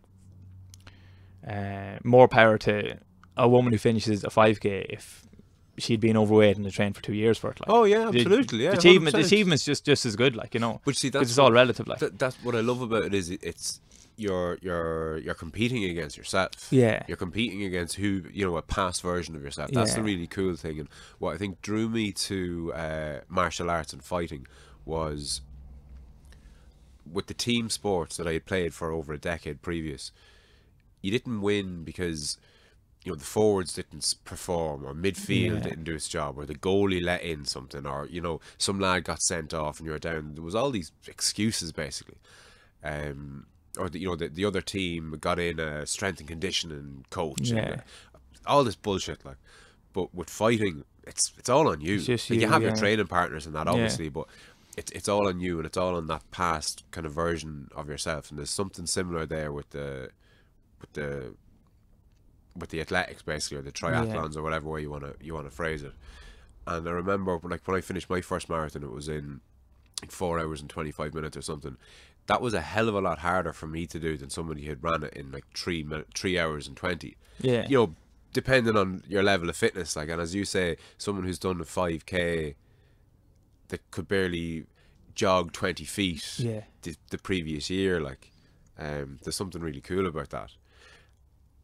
Can you do this professionally? Like, you obviously would if you could. Is there money in it? Or what way does that even work? Is there prize money for winning this? There is actually finishing it. There's no prize money for finishing it. There's prize money for the first 5 places, I think, but nothing big, and nobody would really ever do it for the prize money. I won't be close to finishing it now. There'll be like there's lads who can do it in 24 hours. I said I'll be, best case scenario, I'll probably be finishing between 32 and 34 hours, just under the cutoff, I reckon. But even the guys who'd be winning it wouldn't do it professionally. I don't think there is really any professionals who do it. And is it an elitist sport? Not to, you know, I don't mean to disparage you or anyone else that does it, but I mean, presumably there's an element of that in it. I mean, if there's no money in doing it, and it's not 20 really, odd hours just training a week. From what I've heard, it's a big family kind of community involved with it. As I said, like, any people it's my first one, and anybody the 4 people I've reached out to have been just extremely helpful. Just genuinely want to help you out and give you help you out with your training and see if you're able to finish it. I wouldn't say it's elitist, really. No. You were saying, is there any professionals? There's no real professionals, but then a lot of people like Jerry Duffy, when he's finished a few of them, write a book. Yes. Because it's so interesting, and he's kind of he's a motivational speaker now, and he kind of uses a lot of what he's achieved through endurance races into his talks, and it's what's made him so successful, kind of. So people have gained success through it, but it's not through prize money or sponsorship. It's just it's through that route, kind of. I was just going to ask you with the sponsorship, are any of the athletes sponsored, or is there an element of that? Not to my knowledge, I don't think so. It's I reckon it's either it's coming, is it? It's hard to say because the racers are like not well known. Like if you sponsor someone and have it up in their logo, like these races aren't on TV and nobody even knows about them. As I said, that's triathlon coach, and a lot of triathlon coaches, these are triathlon coaches, don't even know that these races exist. Like, yeah, I forget about that. Yeah, like. and like I was kind of surprised, and then I was like, yeah, but so few people actually do know about them because Ironman has turned into such a huge brand, and you see it on YouTube videos, and you know, it's people get the tattoos, and the brand is everywhere on bags and stuff. So Ironman has become a thing people have heard about or found out about over the last 5-10 years. And everyone thinks everyone presumes that's the longest you can go in terms of triathlon because it's 17-hour cut-off and it's basically a full day. So nobody thinks there's anything beyond that. Never mind double it. yeah, exactly. So a lot of people don't know it exists. So like, what would be the point in anyone sponsoring you if nobody's gonna know about the race? Like, yeah, of course. On the whole sleep deprivation end of things, because you're hoping to finish it in like 32 hours or something. Yeah, like most people can't stay awake for 32 hours. Yeah. You know, most people can't watch telly for 32 hours. Never mind anything else. Like, but is that in the training? Yeah, it is actually. It has to be, sure. Yeah, so the lad, lad, that's nearly the fourth. Like if there's 3, you know, bike, run, swim. The sleep deprivation is nearly the fourth. Absolutely, yeah. I haven't done any work on it yet, but it's in your man's 20-week plan, and he even in one of his emails he pointed out again just how important it was, and he said that I'm going to have to once every 2 weeks maybe. And try and get it done at least 7 or 8 times before the race, where I get on my bike at 11 p.m. or midnight and cycle for 6 or 7 hours the whole way through the middle of the night, and come home and stay awake the next day to practice dealing with sleep deprivation. Yes. Don't even go to bed, just because again, it's 34 hours, and people who've done the race before, if you never practice dealing with that, it's extremely difficult. It just adds on the difficulty to finish it, because you just start, the urge to fall asleep will become too great. So but if you practice it, apparently it does become easier. I haven't done it yet now, but yeah, that's in the plan, where I have to just do 5 or 6 overnight cycles to practice dealing with it. And again, in relation to the kind of the length of time it's going to take you, is there temperature fluctuations? Like, how cold is it going to get at night? What time does it start? So what part of it will be at night in darkness, say? It last year started at 2 p.m, but I think this year it's starting at 10 a.m, which is a nice time for it to start, because you kind of want night time to fall when you've already got a lot of it done, basically. So yeah, it'll be, I think the temperature will be in Lithuania in August, will be around the high 20s, low 30s. At night time, I don't know what it falls to at night time, but don't think it'll get too cold. How quick or how much longer? No, sorry. When will you go to Lithuania? Like, presumably you won't get off the plane and, you know, head to the starting line. Yeah, I emailed, because I was wondering, should I go like 4 or 5 days beforehand? Yeah, to kind of climatise. It's high 20s, early 30s. But I just emailed the race director to ask him his advice, and he just suggested a day before, and to book the flights for a day before, and to go home a day after. And then I was like, that suits me fine, like, because it'll be cheaper essentially. Yeah, of course. And just for hotels and everything, and then I'd just be able to continue my plan right up until the last minute as well before I go over. Because when you go over, even though I could train over there, it could be a lot more awkward if I arrive a week early over there, staying in a hotel. It could be awkward training in some ways, like, because you could be dealing with jet lag, different diet and things like that, so it could be just a little bit more awkward getting training in. I'd rather just train here until the last minute and then go off. You'd want a day there, obviously, like I have, and then start the race whenever. And in relation to training, like, do you take a week off? Like, I know when I was in the run up to a fight, you wouldn't do a whole pile of training in the week before the fight, say. Yeah, you taper for 2 weeks. So for like any triathlon, you'll taper for a week, or even an Ironman, you'll taper for a week. Some people might taper for 2 weeks. So taper is just about a 60% reduction in your training load. So my 23-hour week on week 18 of the plan will turn into maybe a 8-hour week on week 19 and a 5-6 hour week on week 20. So yeah, it'll be just 2 very easy weeks before the race itself. Okay, and is there a carb loading element, or what way does that work? Yeah, there is. Again, for the Ironmans, there is. You're just trying to eat as much carbs as you can in like the 24 hours or so before the race. But again, with the double Ironman, there being just so little information on it, I don't know any specifics that you should do for a double Ironman. Like I was lucky enough to get the plan, and with that, there's just no nutrition on it at all. So, yeah, I have no idea, but I presume I'll just keep it as similar as I can to like something like an Ironman race. Yeah, where yeah. I'll just carb load and everything else. And how closely are you monitoring, or are you, your heart rate or your blood work or anything like that? Because you're a qualified PE teacher, so presumably you have, is it a degree in sports science? Sports science and DCU, yeah, that's my degree. So I have a fair idea of stuff, of everything in a physiological sense there. But do you pass? I know you obviously understand it because you have a degree in it, but do you use any of it? Only recently, actually. All through my Ironman, I just didn't monitor anything really. I just monitor time and distance. Of course, because most people who do these things don't have especially when I was sports just science. And when I was starting out, I was just like, oh, whatever. But recently, what I'm wearing here now, I bought this Garmin watch, which is great. It's one of the newer ones, which is absolutely brilliant. It works underwater, so like when I'm swimming 100 lengths, it can pick up the strokes I do per the lane, the time I'm doing, my heart rate. Same with my cycles, it monitors my heart rate during my cycles and during my sleep and everything. And if your heart rate goes too high, say during sleep, the watch will notify you saying you should take 2 days of training and everything like that. It's amazing. And so it'll tell you should take. It advises you on what training you should take based on onto what rest you should take based on what trainings you've done. Okay. And it's nearly all monitored by heart rate. So like when I'm doing, I mentioned intensity there to you before. Everything of what I'm doing at the moment is nearly all low intensity, because you have to get so much volume in that if I go to higher intensity, I'll be too fucked the next day, and then I won't get my 3 or 4 hours in the next day. So it's all low intensity and just trying to get the hours in, as opposed to most other sports where quality is more important than quantity.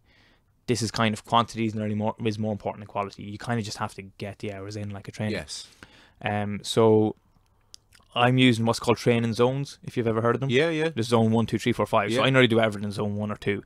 And I wear the watch to make sure I'm in zone 1 or 2, which is between 55 and 75% of my max heart rate. Yes. And if I start going above that for too long, I just need to tone it back a bit and just keep in those training zones. And is that maintained, those low training zones, is that maintained up until the end, or do you up it? No, the intensity level, it'll stay low more or less towards the end. Just some days where, like in a 3-hour cycle, on his plan, the first hour is at zone 1, and then you do 3 by 15 minutes at zone 3 with 7 minutes recovery back at zone 1, and then when that hour is finished of jumping up and back, you just do another hour at zone 1 again. So he's got a little bit of that incorporated, mix it up a little, which just mixes it up a bit and just gives your works out your body a little bit differently, which is good as well.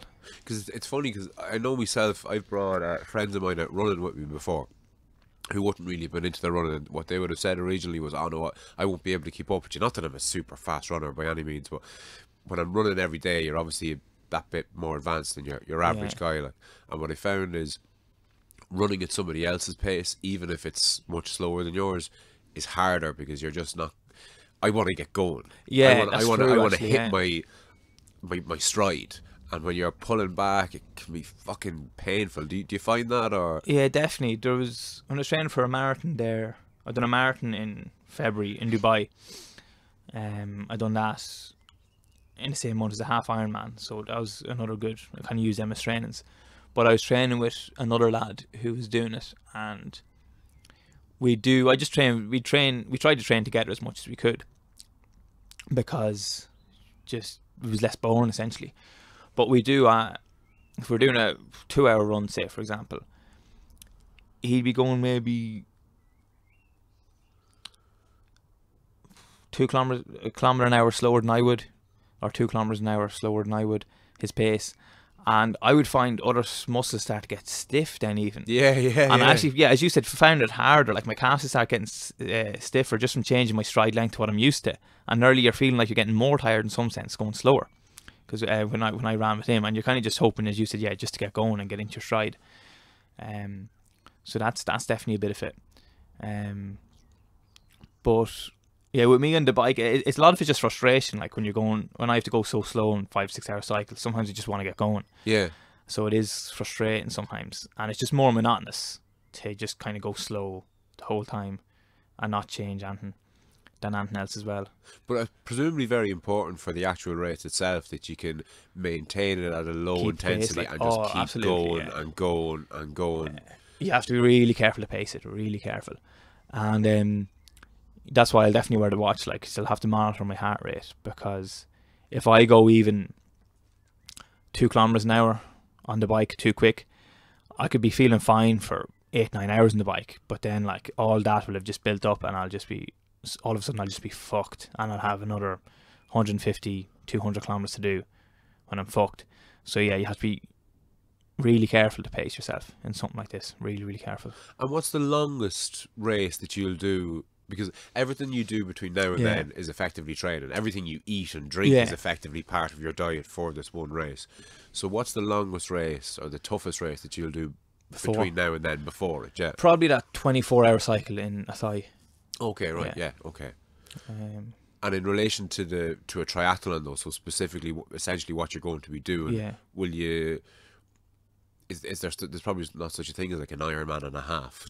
no, Or is no, it- it just goes from the Ironman to double. Yeah, the Ironman will be the longest triathlon I do before And that. will you do an Ironman and a half, yourself, like? Or, Oh right, no. Even in training, like the Ironman will take me. The first one it did took me 15.5 hours. Like I'm not, even though I'm doing a double, I'm not kind of good or fast at these by any means.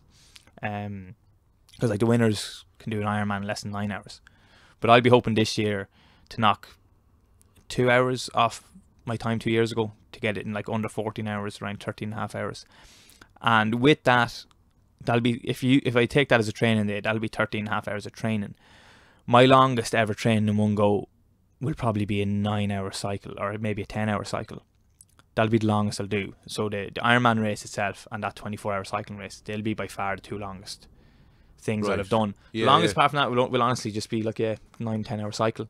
So the race itself, like you're going from your longest training day being 9-10 hours to a 34-hour race all at once, is obviously a massive jump up. But like there's not much else you can do about it. Like you can't. If I was to train to try and do a 20-hour training session or something, I'd probably kind of have to rest for 3 or 4 days, which just wouldn't be in keeping with the plan. I know what you mean. Yeah. Again, yeah. well, again, Fran, because so few people do these, nobody really knows the best way to do them. Maybe that is the best way to do them. And one of the other people I reached out to was a girl in the States. I just found her on Facebook because I googled, when I found out I was the only person in my 20s in the race. I think there's 2 more people in their 20s now who entered recently. But I kind of got a bit worried, and I was like, why is there nobody else my age doing these races? And I googled what the youngest person to ever do a double Ironman was, thinking, well, am I going to be the youngest ever? I wonder to finish. And there's a girl, she's called Laura Knobloch from the States, who done one when she was 20, which is by far the youngest anyone has ever done one. And then she even went on to do a Deca Ironman 2 years later, last year, when she was 22. Again, by far the youngest person ever to do anything like that. And so I found her on Facebook and I just messaged her. And yeah, she got back to me, and she's given me loads of advice. But her training is the way she went about her training was completely different than anything else I've heard. And she had got no advice from anybody.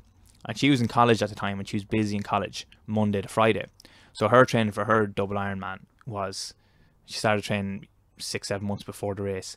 She'd do an all-day cycling run. So she'd do a 10-hour cycle and a 4 or 5 hour run every Saturday, and then basically do that every week, moving up to, so she kind of just one training session a week, but she was doing like 16 or 17 hours in that one day. Yeah. So she was still getting the same hours I'm doing, but she was just doing it all in one day, all day together. She was doing something close to an Ironman every week then, just as a training session. And she said that she didn't advise it for me to do, but she says for me to try, I should try and at least do a few of them, because she reckons they really helped, because they were kind of simulating race day in a certain sense. Yeah, training to do what it was that you were looking to do. She was just too busy, she said, Monday to Friday. She was so busy in college. That was her way of going around things. But that was really interesting, because that's so different than anything I've ever heard of before in terms of endurance training for any sport. Like, it's funny because in fighting, there's a couple of different ways to kind of approach it. There's loads, but a couple of the main ones is, some people would say that all their training is essentially sparring. Yeah.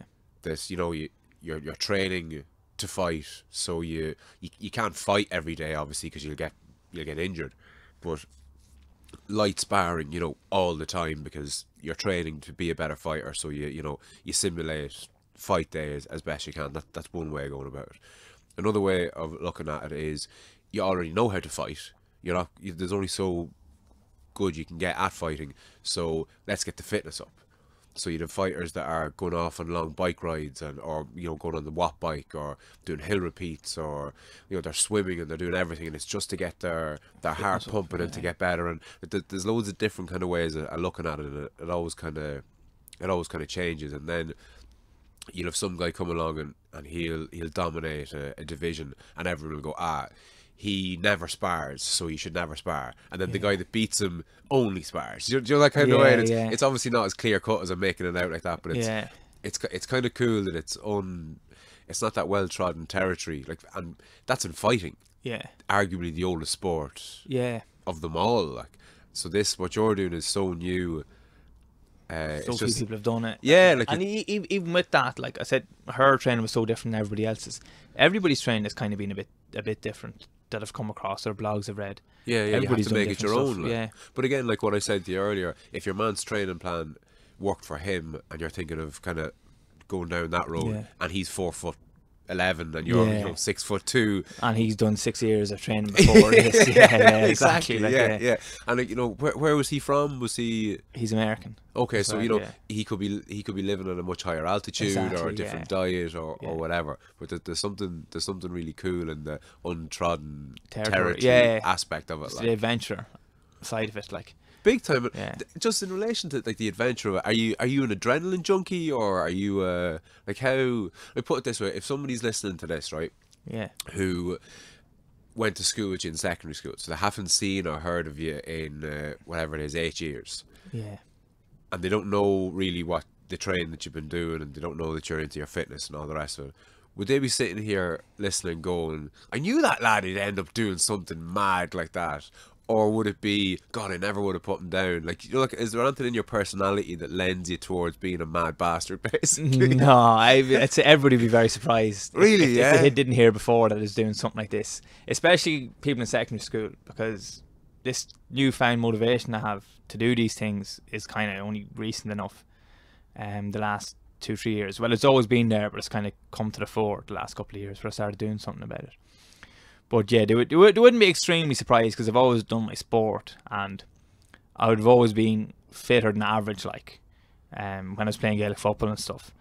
So it wouldn't be like as surprised as you'd be as someone who never played sport, maybe. But yeah, they would be surprised, because I wouldn't have done anything crazy before. Yeah. Really.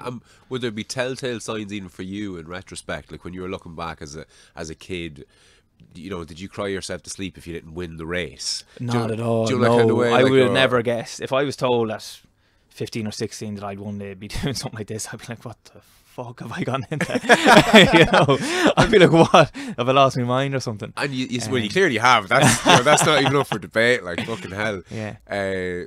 You said that you only had the motivation to do it in the last couple of years. Was there a catalyst for that? Like, did you have a near-death experience, or something or anything? Or? It's kind of just developed over a long period of time. Like, when I used to just go on YouTube, like everybody does in college, and most people watch funny cat videos or something. Yeah. Or people just put on songs. I used to love motivational videos, because there's some good ones on YouTube, and they've got like Hans Zimmer soundtrack playing in the background, and Rocky comes on, and there's all these quotes. I used to love that, but then, and you'd finish watching it, 15-minute montage somebody has made. And you're like, oh yes, I'm going to do this and this and this. And that was me like all through college. But then of course it goes after like the next morning you wake up at 2 p.m.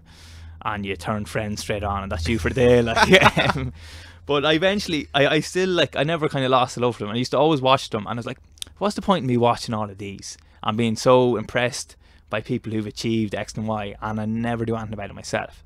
And I just eventually just have gotten down and just started writing stuff down that I want to do and going after it. And would you indulge us in what those couple of things that you've done, like, or that you, well, this is the first big one. The Ironman would be the other one. I would have said would have been just something I really wanted to achieve, and laziness used to be what was stopping me from ever getting down to do it. So that would be really it so far. Just the Ironman, and then the planning to do this would be my next one then. And is there anyone that you can mention that you find particularly motivating, or have you heroes or people you look up to? Oh, definitely. As I said, the book I read, Jerry Duffy, he's done a double Ironman. He ran 32 marathons in 32 consecutive days in the 32 counties around Ireland 5-6 years ago, and then he done what's called a Deca Ironman, which is 10 consecutive Ironmans in 10 days. And I was reading that book and I was just completely consumed by it, like, because he's talking about like 20 people entered that. That was in England in 2012, I think. 20 people entered the race and only 3 finished it. The Deca Ironman. Yeah, and these were 20 class athletes who entered it, and only 3 of them finished. And he won it by 19 hours and a full day essentially. And he was talking about, like, he started hallucinating and everything with sleep deprivation, and he was just getting, like, the last few days he was getting, not him but the other 2 people who finished, because he's them featured in the book. One lad finished day 9 in like 23 hours 45 minutes, had like 15 minutes, not even to sleep, to gather himself and to start again day 10 the next day, and he still finished it in like, he finished in like 5 minutes under the cutoff then in the end or something. Jesus. So I remember just reading that book being like, how can people do this? Like, this is just fucking crazy. And being so impressed by it, and kind of subconsciously thinking I'd someday love to do something like that, but never really never really getting it done at the same time, just getting down to do it. So then, just recently just said I'll get down to do it. But Jerry Duffy, to answer your question, he'd be the biggest one. I actually met him recently because I emailed him about training advice for this. So I met him recently, and he's an absolute gent. I went to one of his talks as well. Like, he's incredible as a speaker, as a motivational speaker. He doesn't do much endurance stuff anymore. He kind of just speaks for different companies. He's about 50 now. Okay, but again, not that old for maybe for that kind of. Yeah, and he would have done this 10 years ago when he was 40, so that's kind of normal age for it. But he's like, for anybody who's heard from his talks or anything, they'll just say, or who's read the book, will just know what I'm talking about. Like, it's amazing. And another lad who I find extremely motivating and who I watch all the time on YouTube is David Goggins. Yes, he's just, the stuff he's done is just crazy. I wouldn't have known anything about him again until I was introduced to him by Rogan, like a lot of people. So can you lay it out for people who Goggins is, or what's so special about him? So he's an ex-Navy SEAL, and this lad had a really rough childhood growing up. He grew up he grew up somewhere in America, and he was like, there's only like 5 black families in a town with a population of 10,000 people, like, and it was where the headquarters of the Ku Klux Klan were. Lovely. So he's got racially abused loads when he was younger, and he came from an abusive household as well, I think. So he just joined the Navy SEALs then, and his whole thing is he wanted to become mentally tougher, because he realised at 16 or 17, like, he had no self-esteem, he had nothing, he was just failing in every part of his life. So he joined the Navy SEALs to just get mentally stronger, and then from that he started doing ultra races. And he entered 100 mile. I think this was mentioned in the Joe Rogan podcast. He entered his first 100-mile run without ever having done any training, and he finished it. But he finished it in about 24 hours, and he finished it after he got kidney failure during the race. And so he got kidney failure at mile 70 or something. He got kidney failure, and then he pissed down blood down his leg and he shot himself. This is all in his interviews, yeah. And then he still got up and he ran 30 miles, which is like more than a marathon. And yeah, like that was, he just says he just knew he was never going to give up. And he's done loads of other mad crazy stuff as well, that a few other people have achieved. Like, what was the thing about him getting into the Navy SEALs? Was there he was like 3 stone overweight, and he had to lose it all in like 6-7 weeks or something, and he lost it just like that because he just shows like if you just get down and do it, like if you put your mind there's to nothing it, like. that can stop you, like, yeah. But yeah, I remember hearing that story, like, that's kind of what made me enter the double Ironman, because I'd done my full distance Ironman, but I was like, right, I've done it in 15.5 hours. I'll do Ironmans for 3 or 4 years, get my time down to maybe 12 hours, 11 hours, and then I'll do a double. So kind of like 5 years down the line. But after hearing him on Joe Rogan and hearing him on other interviews on YouTube, that he like done this 100-mile race with no training and still finished it, regardless of what happened to him with pissing blood in the middle of the race and different things, like I was like, right, fuck, like if he can do it, like why not give it a go myself, and I'll just enter this double Ironman now before I'm ready for it. Yeah, no, Essentially, there's something that I've kind of rabbited on a good bit on the solo podcast that I've done about this idea that you create your own reality, and if you had thought that you couldn't do an Ironman in the next, or if you had thought that you were 5 years out from doing a double Ironman, you would have been right. Yeah. Like if you said to yourself, no, it'll take me 4 years to do it, it would have taken you 4 years to do it. Yeah. But if you said, no, fuck it, I'm booking it, it's in Lithuania at the end of next year. Yeah. Because here you are halfway through your training for it nearly. Like. That's it, and he says that as well. He says he knows loads of ultra runners who, because he done Badwater then, this famous 140-mile race through Death Valley in America. He done that 6 weeks after his very first 100-mile run. And he says he was talking to people afterwards saying, oh, I'd love to do Badwater someday. And he was like, these are people who've run marathons for 5 or 6 years. And I was like, what do you mean you'd love to do it someday? Yeah, I was like, yeah. I done it in 6 fucking weeks. And he's like, just fucking book it, just sign up for it. He's like, you're never going to be ready. Like, if you think you're not ready now, there's always going to be a time where you think you're not ready. So just fucking sign up and do it. Like, yeah, no, I'd be a big advocate of that mentality now, absolutely. And for anything, if you're thinking of starting a business, if you're thinking of running a 5K, yeah, there's never going to be a right time. Just fucking get down and do it. Never. Now, granted, there are better times than others, but there's never going to be that perfect time. Like even I saw when I started this podcast, even herself was heavily pregnant. The business was doing well, but needed a lot of work and whatever else. And I could have put it off, and I could have put it off, but as you said yourself, like there's never going to be a perfect time. So if it's something that you want to do, fucking start it. Yeah. And do it poorly if needs be. Like don't make the cut off time in the race, or whatever it is, but just done beats perfect kind of thing. Yeah, exactly. So Goggins, Jerry, Duffy, anyone else, even like, because there's people that are listening to this that like we're an hour and a half in, so if they're still here, they're liking it. Do you know that kind of way? So is there anyone else? Anybody, the lad who's crewing for me showed me David Goggins, and if I never heard of him, I don't know, I probably wouldn't have entered the double Ironman. So it is like, just listen to him. I just find him amazing. His stuff on YouTube, he's got interviews with different people, and same with Jerry Duffy's stuff. His book, I'd recommend that for anybody. The TikTok 10, the book on the DECA Ironman. And is that for are you recommending that for athletic people who are looking to no, compete? Because he even knows about athletics. In his book, he more so talks about mindset than actually the athletic. So it's a general audience book. For like just setting high goals and trying to achieve them. Who else then apart from them two? What's your thoughts on McGregor? I don't follow UFC too much. I obviously, you can't miss him because he's everywhere over social media. I find him hilarious. Like, I love him. But I think he's a bit of an advocate for. I just recently heard he's a bit of an advocate for, what's it called, that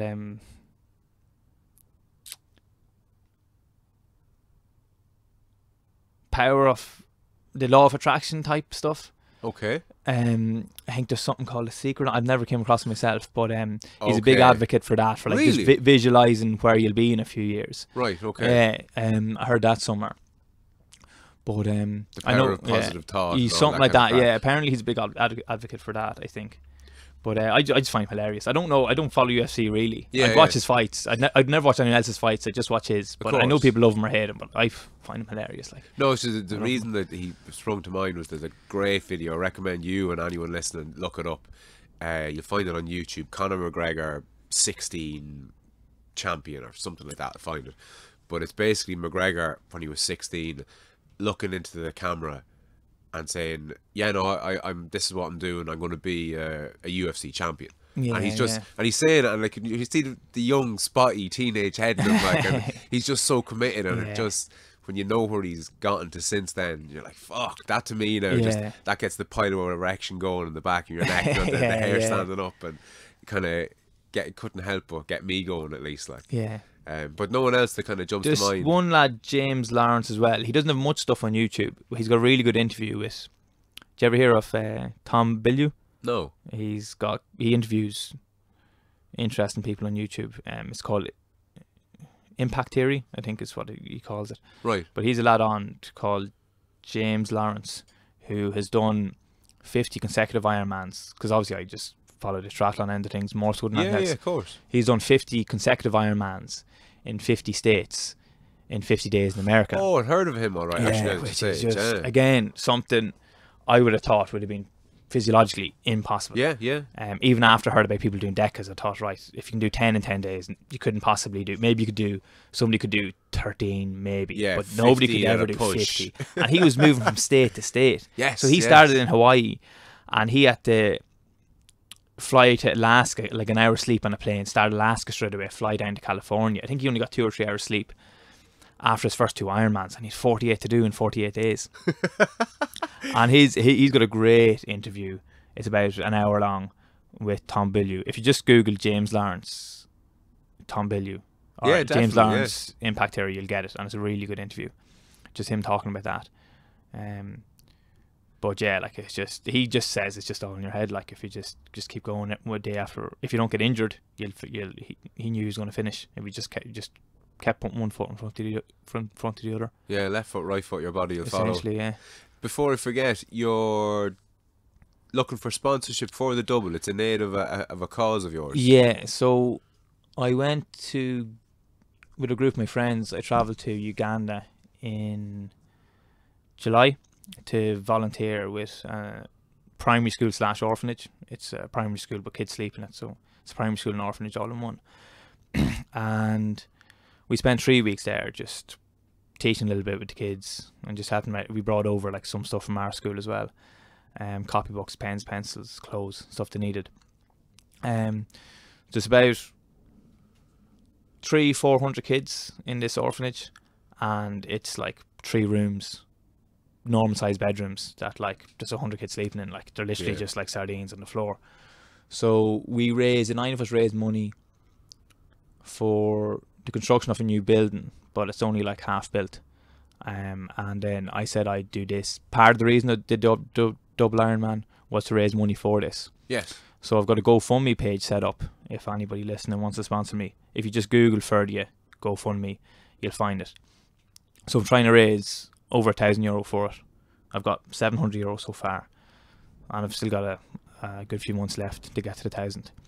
But yeah, that'll be the cool thing about it is that €1,000 in Ireland is probably worth like 7 or 8 grand at least in Uganda. Yeah. Like that can have a whole new building over there, and it's just worth so much in food and clothes and everything else.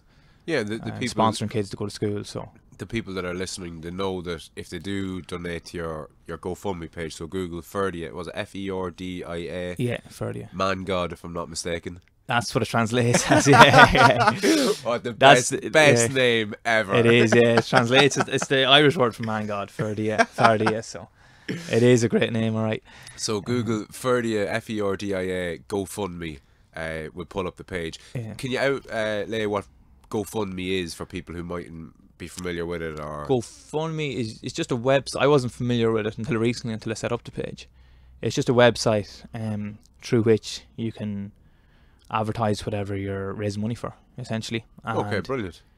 You can just enter in your card details and then enter the amount you want to donate.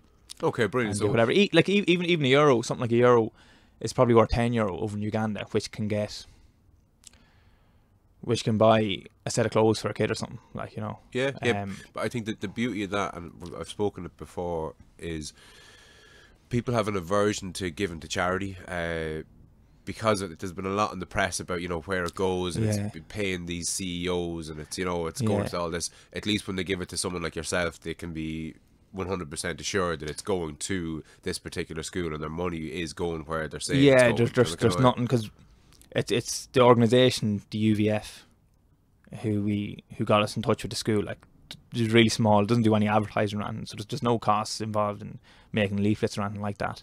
Because it's an advantage when when a charity is so small in that respect, that all the money you give essentially is going straight to where you want it to go. Yeah, of course. And there's that catch-22 that they want to grow, so they have to start advertising, which means that they grow a bit, and then start employing people, and then all of a sudden you're in the charity business as opposed to the helping people business. Yeah, exactly. Like Trócaire, something like, I heard before, like 10% gets lost in advertising costs or something. Oh, well, believe it, so of course, yeah. That can be annoying then if you want to give €100, thinking, well, €10 going to this, €10 going to this, €15 going here. How much money is actually going to where I want it to go? Can be annoying. But yeah, with this, everything's going straight to brilliant. The so Google Ferdia GoFundMe page, dig him up, throw the man a couple of quid. I know I certainly will, and I'd advise, or hope a couple of the listeners definitely will too. You'll come back after the double, will you? Will you come back on? I definitely will, yeah. Yeah, no, we'll have you back on, if not before then, to see how things are going. I'll tell you about it. If I finish it or not, I'll come back, yeah. Yeah, no, just geez, to tell no, the stories definitely. on it, no, 100%. Yeah. And do you want to put up your own social media? Have you a Facebook page? Have you a dedicated Ferdia athlete page? Oh, no. You should. And I was saying the same to fucking Graham I was Mackin. listening to the Mackin one earlier, and he kind of said what I was thinking as well. In that, like, people think you're a tit to have a Graham Mackin athlete page. But he, at least he's done stuff of note. Like, he's done the race across America, he's done loads of shit, and he's good at it. Whereas all I've done is an Ironman 15.5 hours, which is nothing like. Yes, but people, amazing, to be honest. You see, it isn't and it isn't. And my view on this, I think I probably said the same to Graham, was I could go and follow whoever the top triathlete man in the world is. Yeah. I could go and follow him, but I don't give a shit, because he's you know, he's up there, and he's up there with like astronauts and people who are kind of more human than Will me. Smith, like, and exactly. Yeah. But you're, no disrespect, obviously, you're just some lad from Cavan. No, absolutely. Do you know that kind of way? Yeah. But there's something really real and genuine and honest and tangible about that, and I think people want and need to follow people like you and Graham. He's just some dude from Navan. Yeah. Like, do you know that kind of way? And I Yeah. think there's something really beneficial for you guys, even coming onto this platform and talking about your journey to date and what you're planning to do, as opposed to somebody coming in who's done all that. And I don't know, it's just a bit out of reach from people. Like, I even see it in my own experience. I would have, like most fellas, kind of seen the UFC over the years, but it was always this thing that, you know, other people, kind of superhuman people, did. But then I watched a program called The Ultimate Fighter, and they had lads like me and you training to get into the UFC, and it made it that little bit closer to home. And I was like, Jesus, those guys aren't too far away from me. You've got day jobs, and exactly. Yeah, they've got lives, they've got, you know, girlfriends and families and kids and whatever else, jobs, the whole lot. But me seeing those guys doing it, I kind of said, maybe I could, you know, Google MMA Ireland and find a club, and, you know, that sent me down the MMA rabbit hole. Like, I had known about the top tier fighters for years, like, you know, Tito Ortiz and Chuck Liddell and all these guys, but they were almost godlike in a sense to me, just too out of reach. So I couldn't recommend you getting your finger out, and you, Graham Mackin, you bollocks. But have you your own Facebook or Instagram, even if it's not a dedicated page, that you'd be willing to kind of share with the listeners? Yeah, I barely use them at all. I deleted the Facebook app off my phone. It was one of the best things I've ever done, because you just waste so much time scrolling through. My Facebook's crap as well. An attention sink. But I do put up, I will be putting up stuff after I finish the double Ironman, just on Instagram or whatever, maybe. So yeah, I've just my own personal Facebook and Instagram. If It's just my name. It's my name in Irish, Ferdia O'Donohoe, as opposed to Ferdia Donohoe. And Facebook, and I'm the same, Ferdia O'Donohoe. both Instagram and Facebook. I changed the name to Irish, from English to Irish, when I moved over to Dubai, because you the didn't want kids your at school started at me, so I was like, right, fuck, I better change it. No, brilliant. Yeah. Well, listen, man, we just did an hour 45. It's been an absolute pleasure having you on. Ferdia GoFundMe to throw you a couple of quid and help out with the school in Uganda, and we'll definitely get you back on either shortly before you go over and do it, which I think will be an interesting time, or certainly after you've done it. Yeah, definitely. So thanks a million for coming on. Yeah, cheers.